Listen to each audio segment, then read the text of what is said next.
Band man. So court movie తర్వాత వీళ్ళిద్దరు కాంబోలో మళ్ళీ వచ్చిన movie band man movie. So ఈ మూవీ బయట పెద్దగా హైప్ లేదు, బట్ స్టోరీ ఏమైనా ఉందేమో అని చెప్పేసి ట్రైలర్ చూసేస్తాను అనిపించి సినిమాకైతే వెళ్ళాను. సో నా ఒపీనియన్ నేను చెప్తాను. Welcome to cinema view and let's start video.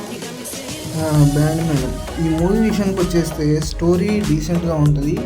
So ఈ స్టోరీకి తగ్గట్టుగా క్యారెక్టర్స్ కూడా ఉంటే ఇంకా బాగుంది అనిపించింది. సో ఒక్క క్యారెక్టర్ కూడా స్టోరీకి సింక్ అవ్వదు. క్యారెక్టర్లు డిఫరెంట్గా ఉంటాయి, వాళ్ళ చేష్టలు డిఫరెంట్గా ఉంటాయి. కొన్నిసార్లు నిబ్బా ఓవర్ యాక్షన్ చేస్తూ ఉంటారు, కొన్నిసార్లు మెచ్యూర్గా ఆలోచన చేస్తూ ఉంటారు. సో వాళ్ళ కెరియర్, వాళ్ళ ఏజ్ అవన్నీ మారుతున్న కొద్ది మెచ్యూర్ అవుతారు అనుకుంటాం, కానీ ఇంకా నిబ్బా చేష్టలే చేస్తూ ఉంటారు. సో ఈ క్యారెక్టర్స్ అన్నీ కొంచెం డిఫరెంట్గా ఉంటాయి, బట్ మనకు అక్కడక్కడ మాత్రం కొన్ని రిలేటివ్ వైబ్స్ అయితే వస్తూ ఉంటాయి. బట్ మూవీ అంతా స్లో అండ్ డల్గా వెళ్తూ ఉంటుంది. నేను మూవీలో మెయిన్గా ఎక్స్పెక్ట్ చేసింది అయితే కామెడీ. సో కామెడీ పెద్దగా వర్కౌట్ అవ్వలేదు ఈ మూవీలో. అక్కడక్కడ కొన్ని సీన్లు బాగా వచ్చాయి కామెడీ విషయంలో, అండ్ మిగతా విషయాల్లో పెద్దగా వర్కౌట్ అవ్వలేదు. ఇంకా నాకు ఈ మూవీలో కొన్ని వన్ లైనర్స్ ఉన్నాయి, కొన్ని ఇన్స్టాగ్రామ్ మీమ్స్ ఉన్నాయి, అవన్నీ కలిపి కొట్టేశారు. సో ఇన్స్టాగ్రామ్ మీమ్స్ అయితే యాడ్ చేస్తున్నారు కదా, ఆ పార్ట్స్ అయితే ఎందుకో నాకు అంతగా నచ్చట్లేదు. బేసిక్గా ఇంతకుముందు కూడా ఫంకీ మూవీలో కూడా ఇలాగే వన్ లైనర్స్, ఇన్స్టాగ్రామ్ మీమ్స్, అలాగే విష్ణు విన్యాసం ఈ మూవీలో కూడా ఎక్కువగా ఉంటాయి అన్నమాట మీమ్స్, వన్ లైనర్స్. సో అవే జోక్స్ అనుకోవడం అంతగా ఏమనిపించలేదు. సో ఈ మూవీలో కూడా సేమ్ అంతే, ఫన్నీ లైనర్స్, కొన్ని మీమ్స్ అండ్ వన్ లైనర్స్, ఈ డైలాగ్స్ అన్నీ ఎక్కువగా ఉంటాయన్నమాట.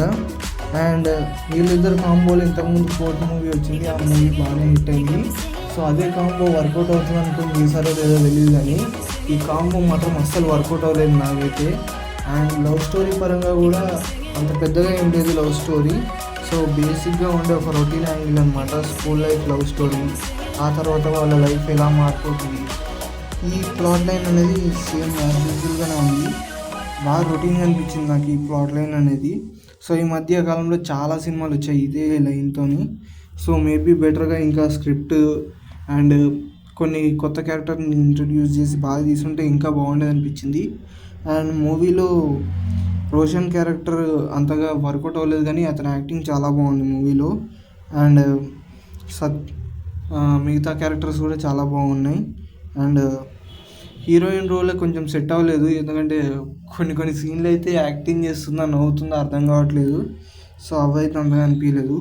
సో ఈ మూవీ ఓవరాల్గా అయితే నేను మూవీకి 5కి 2% రేటింగ్ అయితే ఇస్తాను.